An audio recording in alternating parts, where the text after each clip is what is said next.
ओ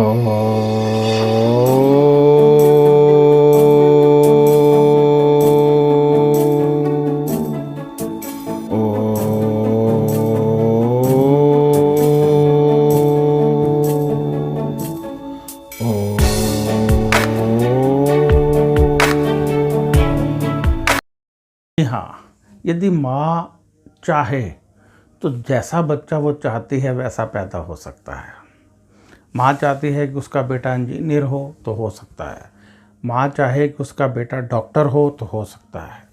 माँ चाहे कि उसका बेटा बहुत बड़ा बिजनेसमैन एक्टर हो सकता है।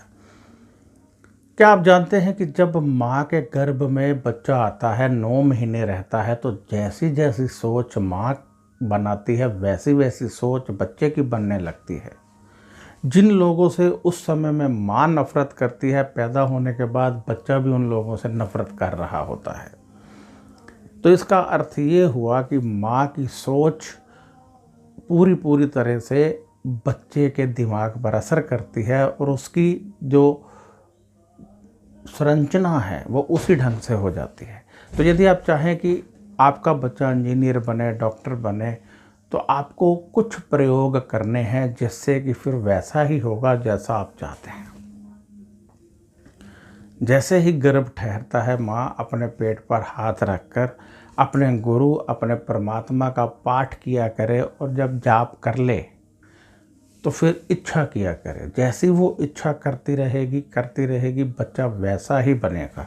यदि एक माँ चाहती है कि दानवीर बच्चा बने तो वह ग्रंथों का पाठ करती रहे और अपनी गर्भ अवस्था में दान करती रहे, तो आप देखेंगे कि जब बच्चा पैदा होगा तो एक बहुत बड़ा दानवीर पैदा होगा। जब मैं पैदा हुआ तो मैंने देखा कि जब मैं पढ़ने लिखने लगा तो भी ग्रंथ जब मैं पढ़ता था तो अगले 3-4 पेज मुझे पहले ही आते होते थे। जो भी पेज पढ़ता था उसके अगले 4 पेज मुझे आते थे। एक बार जब आपने माता श्री से बात की तो उन्होंने बताया कि मेरे पैदा होने से पहले उन्होंने सभी ग्रंथ 2-2, 3-3 बार पढ़े थे। तो इसका अर्थ ये हुआ कि जो आप बच्चे के पैदा होने से पहले करते हैं, जैसी सोच आप बच्चे के पैदा होने से पहले रखते हैं, वैसी ही सोच बच्चे की हो जाती है। जो आप खाते हैं वैसा ही खाना बच्चे को पसंद आने लगता है। जिन लोगों से आप प्रेम करते हैं बच्चा भी उनसे प्रेम करने लगता है। जैसे स्वाद आपके गर्भावस्था में होते हैं वैसे ही स्वाद बच्चे के हो जाते हैं। यदि आप उच्च कोटि की सोच रखते हैं तो बच्चे की किस्मत भी उच्च कोटि की हो जाती है। यानी यदि आप अच्छे अच्छे विचार रखें और उच्च कोटि के विचार रखें तो बच्चे के विचार भी उच्च कोटि के हो जाएंगे। और यदि आप दृढ़ संकल्प होकर कभी किसी की चुगली ना करें, पाठ पूजा करते रहें, मन में विचार लाते रहें जैसा आप बच्चा चाहते हैं। यदि आप डॉक्टर चाहते हैं तो आप डॉक्टरी लाइन की तरफ इंटरेस्ट रखें थोड़ा, तो आप देखेंगे कि जो बच्चा पैदा होगा उसका डॉक्टरी लाइन की तरफ अपने आप इंटरेस्ट हो जाएगा। इसके लिए आप मोबाइल का सहारा ले सकते हैं। उसमें जो डॉक्टर संबंधित चीज़ें बताई जाती हैं, इलाज बताए जाते हैं, दवाओं के बारे में बताया, उसको ज़्यादा से ज़्यादा पढ़ें तो आप देखेंगे कि बच्चा भी वैसा ही पैदा होना शुरू हुआ। यानी उसका दिमाग वैसा ही बनने लगा। जिस तरह की सोच आपकी होगी, जिस तरह का भोजन आपका होगा, जिस तरह के विचार आपके होंगे, वैसे ही विचार, वैसा ही सब कुछ बच्चे का होगा। ये आपको ध्यान रखना है। इसलिए 9 महीने तपस्या के कहे जाते हैं। उस तपस्या को दिल से करना है। साईं राम। यहाँ आपसे इजाज़त चाहूँगा। यदि आपको कोई समस्या है, जन्म कुंडली से रिलेटेड नहीं है, तो आप व्हाट्सएप कर सकते हैं। उसका जवाब आपको 3-4 दिन में मिल जाएगा। यदि आप जन्म कुंडली से रिलेटेड कोई समस्या बताएंगे तो आपको जन्म कुंडली दिखानी पड़ेगी। जन्म कुंडली दिखाने की फ़ीस 700 रुपये होती है, जो हम परमार्थ के कार्यों में इस्तेमाल करते हैं।